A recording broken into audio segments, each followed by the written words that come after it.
आपके साथ मैं हूं जिया कौशिक।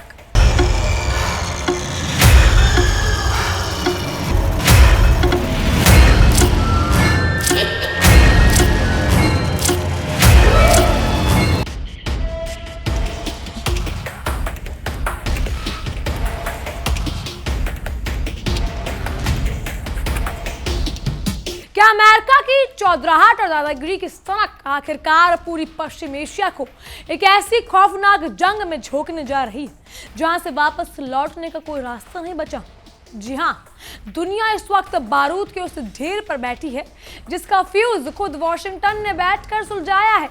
अगर एक ही सांस में सब पूरी खबर का निचोड़ समझे तो कहानी साफ है। अंकल सैम को पूरी दुनिया में अपनी मनमानी चलाने की पुरानी बीमारी है, लेकिन इस बार उनका सम्मान या सामना ईरान से हुआ है, जिससे साफ साफ कह दिया है ईंट का जवाब पत्थर से मिलेगा भैया। स्ट्रेट ऑफ हॉर्मुज से लेकर जॉर्डन तक, अमेरिकी सैन्य ठिकानों तक और सऊदी अरब के तेल कुओं से लेकर मिस्र के पोर्ट तक पूरी मिडल ईस्ट जंग की लपटों में झुलस रही। ईरान के Islamic revolutionary guard crops IRGC ने खुलेआम चेतावनी जारी कर दी है कि जो भी मुल्क अमेरिका की इस गुंडागर्दी में उसका साथ देगा उसे ऐसी दर्दनाक सजा मिलेगी जो उसने सपने में भी नहीं सोची होगी। उधर हमारे ट्रंप साहब ओवल ऑफिस में बैठकर बड़ी बड़ी डींगे हाँक रहे हैं, लेकिन जमीन पर अपनी नीतियां अपने ही पैर पर कुल्हाड़ी मारने जैसी साबित हो रही। अगर आप सोचें कि अमेरिका दुनिया में रखवाला है तो आपको अपनी इस गलतफहमी का जो चश्मा है वो तुरंत उतार देना चाहिए, क्योंकि सुपर पावर कहलाने वाले अमेरिका की पुरानी आदत है गड्ढा खोदना और उसमें पूरी दुनिया को गिराना। मिडल ईस्ट में अमेरिका पिछले कई दशकों से यही खेल खेलता रहा है। जब भी वॉशिंगटन में बैठे नेताओं को अपनी घरेलू नाकामियों से ध्यान भटकाना होता है तो पश्चिम एशिया में आग लगा देते हैं।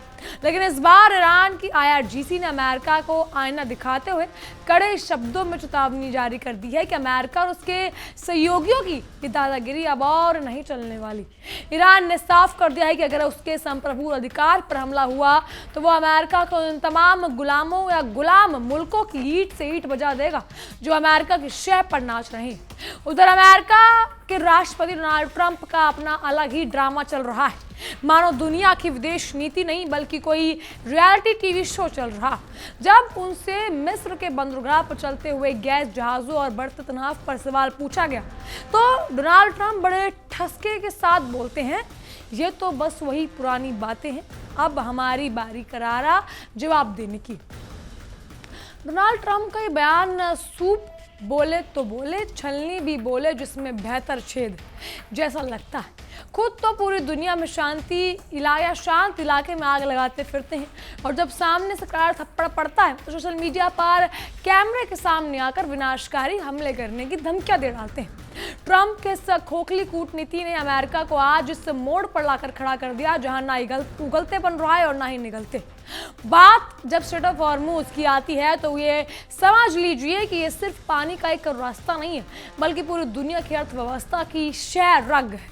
दुनिया के 1/4 तेल इसी पतले से समुद्री रास्ते से होकर गुजरता है, लेकिन अमेरिका को लगता है कि 7 समंदर पार बैठा होकर भी इस जलमार्ग का मालिक बन सकता है। ईरान ने अमेरिका के इस गलतफहमी को पल भर में दूर कर दिया है। IRGC ने स्पष्ट कर दिया है कि हॉर्मुज उनका इलाका है और उनके घर के दरवाजे पर आकर कोई अमेरिकी जहाज गुंडागर्दी नहीं दिखा सकता। ईरान ने साफ चेतावनी दे दी है कि जब तक अमेरिका अपनी टांग अड़ाना बंद नहीं करेगा तब तक इस रास्ते को किसी अवैध समुद्री गतिविधियों के लिए खोला नहीं जाएगा। हॉर्मुज की जल सीमा में हाल ही में जो घटना घटी वो अमेरिकी नौसेना के मुंह पर एक करारा तमाचा है। अमेरिकी लड़ाकू विमान के उकसावे और फर्जी दिलासे पर भरोसा करके 2 विशाल तेल टैंकरों ने दक्षिण हॉर्मुज के असुरक्षित रास्ते से निकलने की जरूरत की। फिर क्या था, ईरान के तटीय सुरक्षा बल और IRGC के दस्ते तैनात थे। एक टैंकर में भीषण आग लग गई और धमाकों की लपटें देखकर दोनों टैंकरों ने होश फक्ता हो गए। दूध का जला छाछ भी फूक फूक कर पीता है। दोनों जहाजों ने अपनी जान बचाने के लिए तुरंत U-टर्न लिया और उल्टे पांव भाग पड़े। अमेरिकी वायुसेना आसमान में मंडराती रह गई और नीचे जहाजों के पसीने छूट गए। ईरान ने IRGC का रुख इस बार पहले से कहीं ज्यादा आक्रामक और आर पार वाला नजर आ रहा है।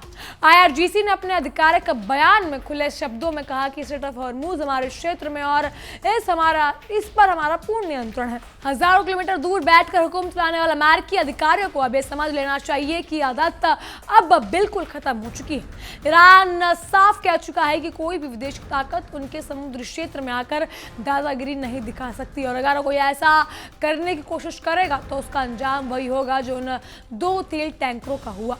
सच्चाई तो यह है कि अमेरिका को पूरी दुनिया का स्वयंभू चौधरी बनने की बहुत बुरी लत लग चुकी है। वॉशिंगटन में बैठे रणनीतिकार सोचते हैं कि वो जिस देश पर चाहे प्रतिबंध लगा दे, जिसकी चाहे घेराबंदी कर दे और जब मन करे किसी के समुद्री जल मार्ग पर कब्जा कर ले। लेकिन जब कोई देश आंख में आंख डालकर जवाब देने लगता है तो अमेरिका की पूरी विदेश नीति ताश के पत्तों की तरह ढहने लगती है। ईरान के खिलाफ अमेरिकी प्रतिबंध और सैन्य धमकियां पूरी तरह से फ्लॉप साबित हुई, और अब स्थिति ये है कि अमेरिका अपने ही बनाए जाल में फंस चुका है। जंग की ये लपटें अब केवल ईरान या हॉर्मूज तक सीमित नहीं रही है, बल्कि ये आग फैलते फैलते जॉर्डन तक पहुंच गई है। ईरान की एयर स्पेस फोर्स ने जॉर्डन में स्थित अमेरिकी वायुसेना के मुख्य ठिकाने मुवक्क सल्ती एयरबेस और जॉर्डन के में मौजूद सेंट्रकॉम के मुख्यालय पर सीधी बैलिस्टिक मिसाइलें दाग दी। ईरान ने साबित कर दिया कि वो अब केवल रक्षात्मक खेल नहीं खेलेगा, बल्कि अगर अमेरिका के उस नागरिकों और संपत्तियों पर हमला किया तो अमेरिकी सेना के सबसे सुरक्षित समझे जाने वाले अड्डों को भी नेस्तनाबूद कर देगा। जॉर्डन के आसमान में जब ईरान की 5 घातक मिसाइलें गरजी तो जॉर्डन के एयर डिफेंस सिस्टम के हाथ पांव फूलने लगे। हालांकि जॉर्डन की सेना ने दावा किया है कि उसने इन 5 मिसाइलों को हवा में ही मार गिराया, लेकिन इस हमले ने पूरे इलाके में अमेरिका की पोल खोल कर रख दी। जॉर्डन जैसे शांत देश में अमेरिकी ठिकानों का होना ही वहां की बर्बादी का कारण रहा है। ईरान के इस मिसाइल हमले ने यह साफ कर दिया कि अमेरिका अपने जिन सहयोगियों की रक्षा का दावा करता है, दरअसल अमेरिकी मौजूदगी ही उन देशों को युद्ध के मुहाने पर लाकर खड़ा कर देती है। इस मिसाइल हमले के तिलमिलाए अमेरिकी सेंट्रल कमांड सेंट्रिकॉम ने तुरंत अपनी हवाई ताकत का घमंड दिखाते हुए प्रतिक्रिया दी। 2 घंटे से अधिक समय तक अमेरिकी वायुसेना ने ईरान के IRGC के सैन्य कमांडर सेंटरों, मिसाइल डिपो, ड्रोन सुविधाओं और तटीय रक्षा प्रणालियों पर दर्जनों मिसाइलें बरसाई। लेकिन क्या इन हमलों ने ईरान डर गया? बिल्कुल नहीं। ईरान की या अमेरिका की पुरानी आदत है कि वो अब भारी बमबारी करके ये जानता है कि ये जानने की कोशिश करता है, जताने की कोशिश करता है कि उसने बाजी मार ली, लेकिन हकीकत में ये हमले सिर्फ बौखलाहट और नाकामी को छिपाने का एक जरिया मात्र है। अमेरिका की सनक भरी सैन्य कार्रवाई का सबसे भयानक और दर्दनाक पहलू ये है कि इसमें आम बेकसूर लोगों की बलि चढ़ रही है। ईरान के कैशम द्वीप पर अमेरिकी मिसाइल हमले के 3 बेगुनाह लोगों की मौत हो गई और कई अन्य गंभीर रूप से घायल हैं। अमेरिका हमेशा मानवाधिकार और लोकतंत्र का ढिंडोरा पीटता है, लेकिन जब अपनी बात आती है तो मासूम नागरिकों का खून बहने से उसे एक पल भी मलाल नहीं होता। कैशम द्वीप पर ये मामला या हमला ये साबित करता है कि अमेरिकी सैन्य हमले पूरी तरह से मानवीय और गैर जिम्मेदाराना है। बात यहीं खत्म नहीं होती। अमेरिका ने अपने इस विनाशकारी जंग में सऊदी अरेबिया को घसीट लिया है। इराक में मौजूद ईरान समर्थित मलेशिया के ठिकानों पर अमेरिका और सऊदी अरब ने मिलकर भीषण हवाई हमले किए। इस हमले में 20 से ज्यादा लड़ाके मारे गए और 6 ईरानी सैन्य सलाहकार भी शहीद हो गए। चोर चोर मौसेरे भाई के तहत अमेरिका और सऊदी अरब ने मिलकर इराक की संप्रभुता को तार तार कर दिया। इराक की जमीन पर दूसरे देशों के सैन्य सलाहकार और फाइटर्स को निशाना बनाकर अमेरिका ने अंतर्राष्ट्रीय कानून की धज्जियां उड़ाने का नया रिकॉर्ड बना दिया। सऊदी अरब की नीति को देखकर ये कहावत याद आती है, बगल में छुरी मुंह में राम राम। एक तरफ सऊदी अरब के रक्षा मंत्री ट्रंप के पास जाकर और उनके उपराष्ट्रपति लेवेंस से गुपचुप मुलाकात करते हैं और इराक पर हमले में अमेरिका का साथ देते हैं, तो दूसरी तरफ सऊदी अरब बंद कमरों के बैठक में गिड़गिड़ाता रहता है कि साहब युद्ध रोक दीजिए, तनाव कम कर दीजिए, हमें वार्ता की मेज पर लौटना चाहिए। ये 2 मुहापन सऊदी अरब को बहुत महंगा पड़ने वाला है, क्योंकि ईरान के प्रॉक्सी समूह उनके इस खेल को भली भांति समझ चुके हैं। डोनाल्ड ट्रंप जेडी वेंस के साथ सऊदी रक्षा मंत्री की बंद कमरे में हुई बातचीत का सच यही है कि अमेरिका खुद अकेला पड़ने के बजाय डर से अपने क्षेत्रीय सहयोगों का इस्तेमाल ढाल के तौर कर रहा है। ट्रंप प्रशासन सोचता है कि वो सऊदी अरब और अन्य अरब देशों को सहयोग करके ईरान पर दबाव बना लेगा, लेकिन अमेरिका ये भूल रहा है कि काट की हांडी बार बार नहीं चढ़ती। सऊदी अरब भी अब समझ चुका है कि अमेरिका की आग में घी डालने की नीति आखिरकार पूरी खाड़ी क्षेत्र में तेल साम्राज्य को राख में बदल सकती है। इस बीच यमन में हूती विद्रोहियों ने भी सऊदी अरब और अमेरिका के इस नापाक गठजोड़ की धज्जियां उड़ा दी है। हूती लड़ाके ने सऊदी अरब के लाइफलाइन माने जाने वाले अबियक तेल प्रशासनिक क्षेत्र पर ताबड़तोड़ ड्रोन हमले कर दिए। सैटेलाइट तस्वीरों में साफ कर दिया गया कि प्रतिदिन 70 lakh barrel crude oil process करने वाले इस विशाल प्लांट पर भारी नुकसान पहुंचा। बोया पेड़ बबूल का तो आम कहां से हुए। सऊदी अरब ने अमेरिका का साथ देकर ईरान के सहयोगियों को उकसाया और अब उनके अपने ही तेल ठिकानों को जल रहे हैं। यमन के हूतियों ने न केवल सऊदी अरब के तेल पाइपलाइन पर हमले किए, बल्कि लाल सागर में बाब अल मंदेब जलमध्य भी पूरी तरह से बंद करके ऐलान कर दिया है। लाल सागर से लेकर सऊदी अरब के जुनूब बंदरगाह तक हूतियों ने एक ऐसा समुद्री घेरा बना दिया कि अमेरिकी और सऊदी जहाज़ों की आवाजाही ठप हो चुकी है। अमेरिका सोच रहा था कि वो ईरान को घेरेगा, लेकिन ईरान के सहयोगियों ने उल्टा अमेरिका और उसके पिछलग्गू देशों की पूरी समुद्री सप्लाई चेन की नाक में नकेल कस दी। इस महासंग्राम की लपटें अब मिस्र जैसे शांत देश तक भी जा पहुंची है। मिस्र के दयामिचिया बंदरगाह पर खड़े 2 LNG जहाज़ों पर रहस्यमय ड्रोन हमले हुए, जिससे जहाज़ों में भीषण आग लग गई। इनमें एक जहाज अमेरिकी स्वामित्व वाला था और दूसरा ग्रीक स्वामित्व वाला। मिस्र जो अब तक इस युद्ध की सीधी आग से बचा हुआ था, अब अमेरिका की वजह से जंग का नया थिएटर बन चुका है। अब ये अमेरिका की उस काली छाया का ही नतीजा है जो जहां भी पड़ती है वहां तबाही ले आती है। मिस्र के बंदरगाह पर हुए इस हमले ने साबित कर दिया कि अगर अमेरिका अपनी हरकतों से बाज नहीं आया तो ये जंग अब पूरे मध्य पूर्व और उत्तरी अफ्रीका को निगल जाएगी। ट्रंप प्रशासन की नाकामियों के कारण आज एक अंतर्राष्ट्रीय समुद्री मार्ग सुरक्षित नहीं बचा। मिस्र जैसे तटीय स्थल मुल्क भी अमेरिका के साथ सुरक्षा समझौता रखने की कीमत चुका रही है। अमेरिका की छत्र छाया में रहना अब सुरक्षा की गारंटी नहीं बल्कि तबाही का सीधा बुलावा बन चुका है। कूटनीति की बात करें तो वॉशिंगटन की बेवकूफियों ने शांति की हर गुंजाइश को गड्ढे में धकेल दिया है। कुछ हफ्ते पहले तक ओमान की मध्यस्थता में अमेरिका और ईरान के बीच एक अंतरिम समझौते और शांति वार्ता की उम्मीद जगी, लेकिन अमेरिका ने अपनी पुरानी आदत के मुताबिक हॉर्मुज में गुंडागर्दी शुरू कर दी और वो वार्ता पटरी से उतर गई। मध्यस्थता चिल्लाते रह गई, लेकिन अमेरिका के युद्ध उन्नवाती नेताओं ने शांति के हर रास्ते पर बारूद बिछा दिया। हाल ही में ईरान और ओमान के बीच हॉर्मुज जलमध्य में सुरक्षित नेविगेशन को लेकर बहुत ही व्यवहारिक और उपयोगी बातचीत हुई। ईरान ने बहुत ही स्पष्ट रुख अपनाया था कि तटीय देश आपस में मिलकर समुद्री रास्ता तय करेंगे, लेकिन अमेरिका को बर्दाश्त नहीं हुआ कि उसके बिना कोई क्षेत्रीय शांति समझौता कैसे कर सकता है। अमेरिका ने तुरंत अपने युद्धपोत भेजकर उस वार्ता के माहौल को जहरीला बना दिया। अमेरिका के इस अडंगेबाजी के कारण आज पूरे मध्य पूर्व में युद्ध के हालात ऐसे मंडरा रहे हैं जैसे मानो मानसून में बादल मंडराते हैं। इस पूरे सैन्य तनाव का सबसे खतरनाक असर अब आम इंसान की जेब पर पड़ने वाला है। जैसे ही हॉर्मुज और लाल सागर में जहाज़ों पर हमले शुरू हुए, अंतर्राष्ट्रीय बाजार में कच्चे तेल यानी ब्रेंट क्रूड ऑयल की कीमतें 7 से 8% तक ज़्यादा उछल गई। गेहूं के साथ गुण भी पिसता है। अमेरिका के इस युद्ध पीछू नीति की कीमत अब दुनिया भर के विकासशील और गरीब देशों को महंगाई के रूप में चुकानी पड़ रही है। पेट्रोल डीजल के दाम आसमान छूने वाले हैं और पूरे वैश्विक अर्थव्यवस्था एक बहुत बड़े आर्थिक संकट के मुहाने पर खड़ी है। लेकिन अमेरिका को इससे क्या फर्क पड़ता है?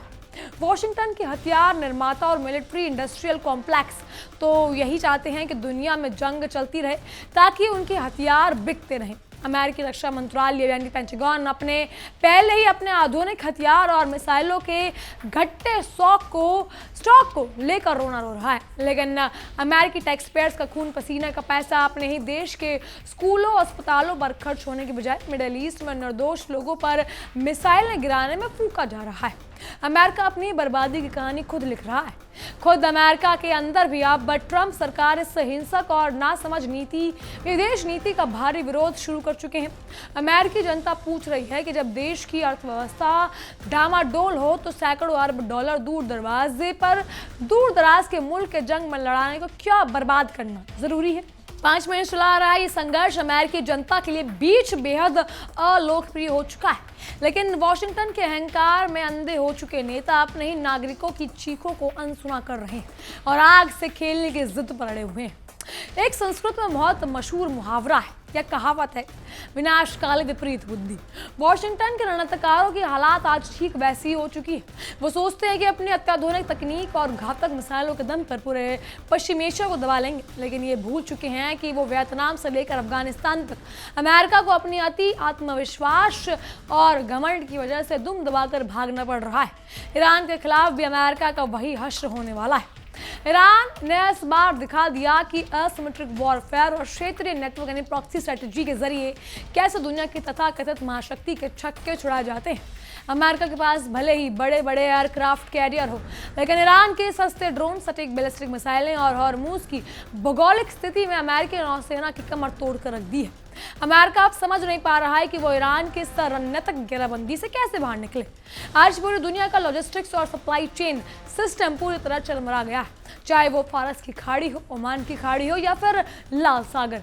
हर जगह अमेरिकी युद्धपोत की मौजूदगी व्यापारिक जहाजों के लिए खतरा पैदा कर रही है। बीमा कंपनियों में इस रूट से गुजरने वाले जहाजों का प्रीमियम 10 गुना बढ़ा दिया है। अमेरिका ने दुनिया को सुरक्षा देने का वादा किया था, लेकिन हकीकत यह है कि अमेरिका की मौजूदगी ही आज दुनिया के व्यापार के लिए सबसे बड़ा खतरा बन चुकी है।